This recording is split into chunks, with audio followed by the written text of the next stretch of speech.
Bom, vamos continuar então. O meu objetivo aqui é falar um pouquinho dessa visão revolucionária que os espíritos trouxeram na SBE através do professor Mauri. Nós vimos a apresentação do Milton sobre a atualidade dos conceitos de Kardec, né? Foi possível ver que a mensagem dos espíritos sempre esteve à frente do seu tempo. Segundo Antônio Green, a mensagem espírita não se decompõe com o tempo, ela é sempre atual. Kardec trouxe muitas informações que até a ciência negava na sua época, como, por exemplo, a existência de outros mundos habitados, né? Hoje a ciência começa a admitir a possibilidade. O conceito de que o vácuo não é vazio, né? Hoje a ciência também já tem uma nova visão. Então, Kardec esteve à frente sempre. Ele fez a analogia usando conceitos que representavam o topo de conhecimento da época. Claro, alguns vão estar ultrapassados porque eram incompletos, mas era a mentalidade da época. Agora, em relação aos conteúdos doutrinários, a grande parte da obra de Kardec ainda é atual. E eu quero falar sobre alguns conceitos que os espíritos trouxeram na SBE, procurando mostrar a importância da presença do professor Mauri, pois ele possibilitou aos espíritos nos trazerem conceitos extremamente complexos, que ainda vamos demorar alguns anos para compreendê-los na sua plenitude. Antônio Green praticamente revolucionou o que entendemos sobre a doutrina. Eu vou começar falando sobre alguns conceitos que chamo estruturais. Por exemplo, a alteração do conceito de desenvolvimento mediúnico para exercício mediúnico. Isso foi uma mudança muito importante, porque com a ideia do desenvolvimento mediúnico, a pessoa que entrava, ela sentia na obrigação de demonstrar que estava se comunicando com os espíritos. E às vezes até fraudava. E nós sabemos que essa comunicação é um processo e que cada um tem um grau de mediunidade e que às vezes a comunicação pode ser um processo intuitivo e nessa visão do desenvolvimento se achava que ela poderia se desenvolver completamente. Então, o conceito de exercício mediúnico retirou a angústia de muitas pessoas, pois não há mais a obrigação em demonstrar, em criar comportamentos para indicar que a pessoa está se desenvolvendo, né? Os espíritos trouxeram o conceito que antes de nos comunicarmos com o polissistema espiritual, nós temos que nos comunicar com o nosso semelhante, nós temos que nos autoconhecer. Então, isso foi uma grande mudança. E o irmão Grimm também nos trouxe o conceito que, primeiro, há um crescimento, há um progresso e há desenvolvimento em algumas áreas. Então, ele realmente explicou a dimensão exata do exercício mediúnico e é o que é implantado hoje na SBE. Um outro conceito muito importante que foi trazido foi o de concepção de mentalidade nas obras mediúnicas. Inicialmente, foi aplicado a psicopictografia. Então, ao fazer uma pintura mediúnica, o que o médium faz é captar a mentalidade do pintor que deixou enquanto ele estava encarnado. Não é o pintor que está no polissistema espiritual que vem fazer a pintura através do médium. Na realidade, o médium capta a mentalidade, a energia que o pintor deixou enquanto estava encarnado aqui na Terra. Antes desse conceito, o médium, ao fazer a pintura, achava que já estava se comunicando com aquele pintor que estaria lá no polissistema espiritual. Mas algumas vezes a pintura era inferior ao que o pintor fazia enquanto estava encarnado. Isso até levou algumas pessoas a perguntarem se o pintor, ao desencarnar, havia perdido a capacidade crítica que tinha quando encarnado. Assim, esse conceito muda o enfoque das chamadas pinturas mediúnicas, mostrando que não é o pintor já desencarnado que vem fazer a pintura, mas são registros do que ele fez quando estava aqui na Terra, que são captados pelo médium. Muitos críticos de pintura sempre questionaram a qualidade das pinturas mediúnicas. Agora, com o conceito de concepção de mentalidade, fica claro o que realmente acontece. Isso também vale para psicofonia, psicografia e todas as formas de comunicação já catalogadas. Um dos conceitos mais libertadores foi a ideia de que não há obsessão. Os espíritos reforçaram o conceito do livre-arbítrio, colocando-o como um dos princípios básicos da doutrina dos espíritos, dizendo que uma doutrina tem que ter coerência com seus princípios básicos. Se um dos princípios não for mais válido, a doutrina deixa de existir.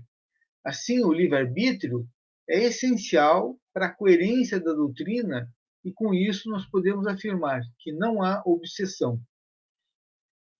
Ainda nessa linha, os espíritos trouxeram o conceito de que não há absenteísmo. O médium não se ausenta durante o processo mediúnico, pois o espírito tem que usar a estrutura lógico-axiológica do médium para fazer a comunicação. Um outro conceito que o irmão Grimm trouxe foi o de disrupção no processo mediúnico. Disrupção é um fenômeno no qual uma inovação tecnológica, um produto ou um serviço, em certo momento, supera e substitui a tecnologia dominante existente.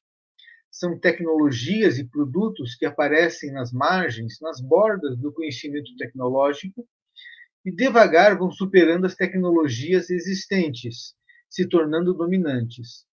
Isso aconteceu com a tecnologia da fotografia, né, que migrou de filmes em película para a fotografia digital. Assim, para ver que tecnologias serão dominantes nos próximos anos, não olhamos para o todo, mas olhamos para as bordas, que são essas empresas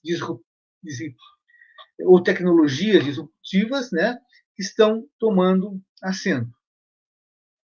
Em um sentido similar, a mensagem mediúnica é disruptiva. Quando os espíritos se manifestam, eles até podem trazer conceitos que são de domínio público, mas sempre o fazem com uma moldura nova. E devagar esses conceitos vão alterando a mentalidade da sociedade. Uma outra grande informação que os espíritos nos trouxeram foi a questão do método imanente na pesquisa. Eles dizem que o pesquisador é que constrói o seu método de pesquisa. E isso está de acordo com o que a ciência contemporânea nos diz. Ela diz que não existe um método de pesquisa que a pessoa possa seguir e fazer novas descobertas. O pesquisador tem que construir o seu caminho a cada momento. A metodologia de pesquisa é criada pelo pesquisador. Não há roteiro para o desenvolvimento de uma pesquisa.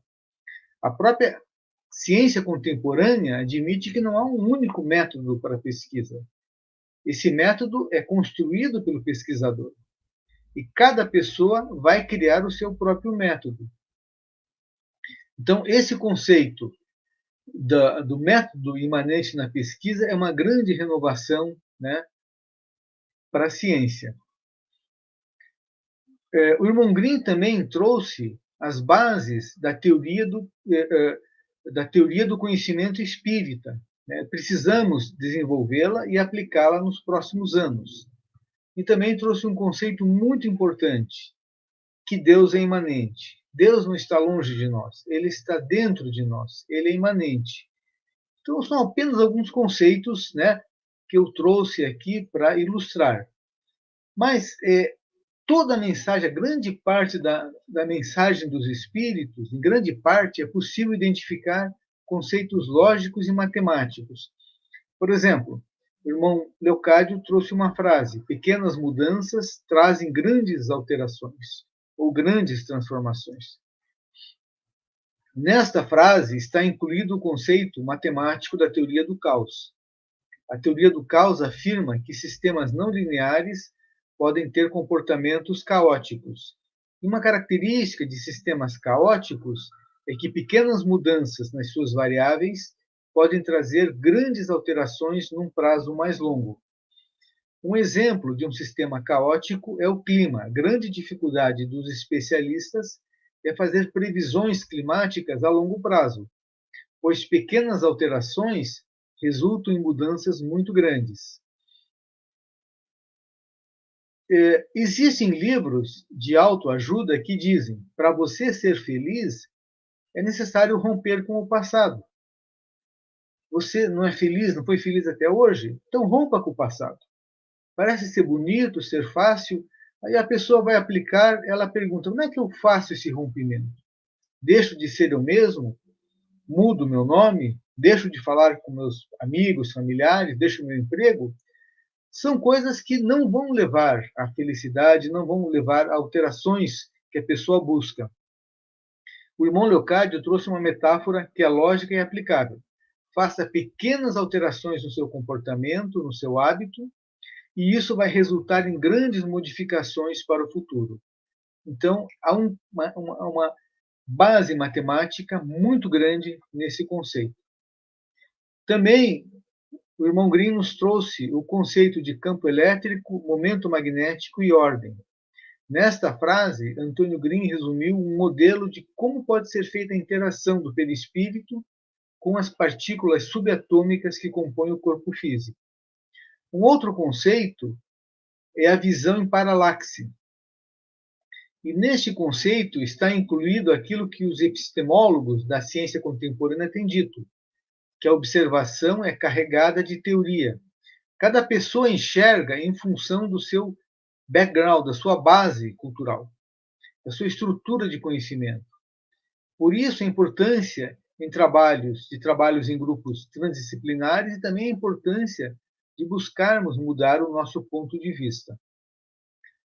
Um outro exemplo é o processo recursivo, que pode ser visto nesta frase: o homem constrói a casa e a casa constrói o homem.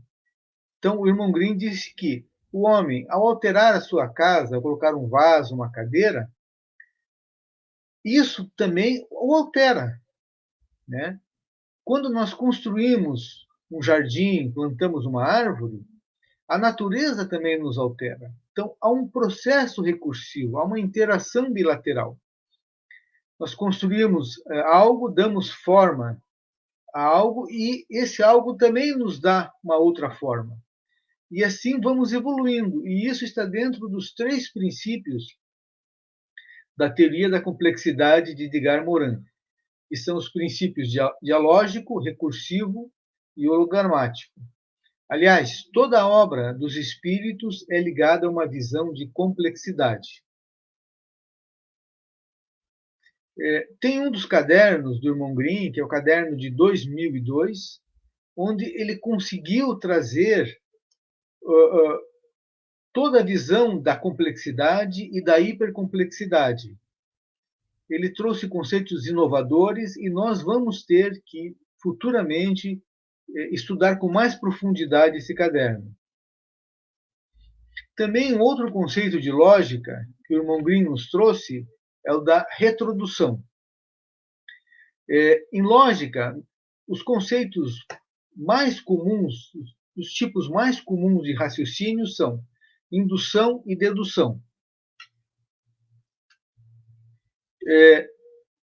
O irmão Green relembrou um conceito que a ciência já trabalha, né, que é o de retrodução, e que estava um pouco esquecido. Retrodução é um raciocínio que vai do consequente para o antecedente.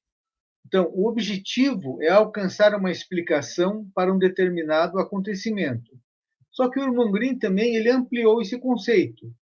Ele disse que é um processo crítico de raciocínio dividido em 4 tempos: presente, passado, futuro e presente. Então, do presente vou ao passado, do passado caminho para o futuro e do futuro no retorno ao presente.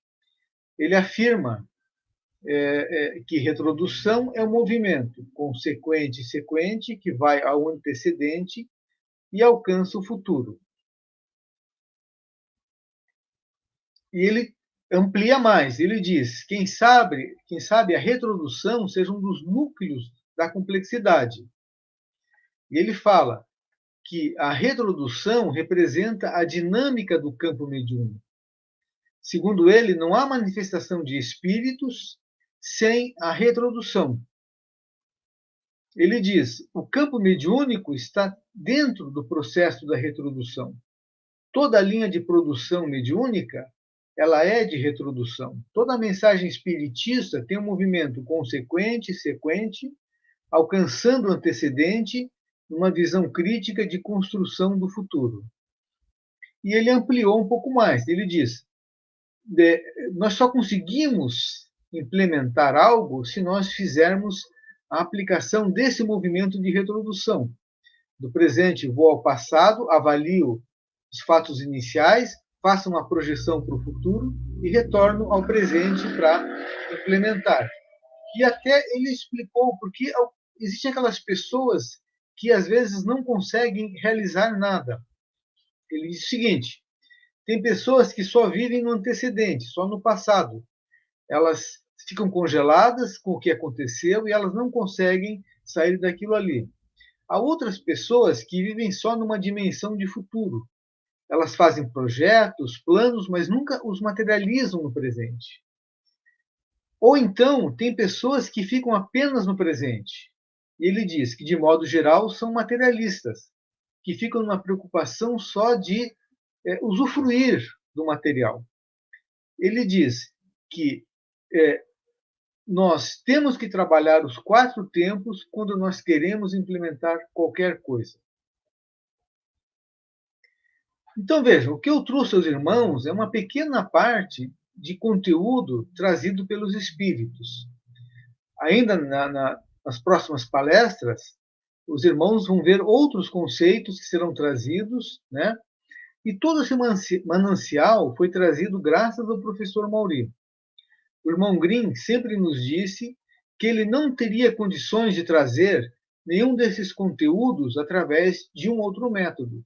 A mensagem sairia incompleta ou distorcida. Assim, agradecemos aos espíritos essas informações, mas agradecemos principalmente ao irmão Mauri, que dedicou sua vida para ajudar os espíritos a trazerem essa nova visão do espiritismo.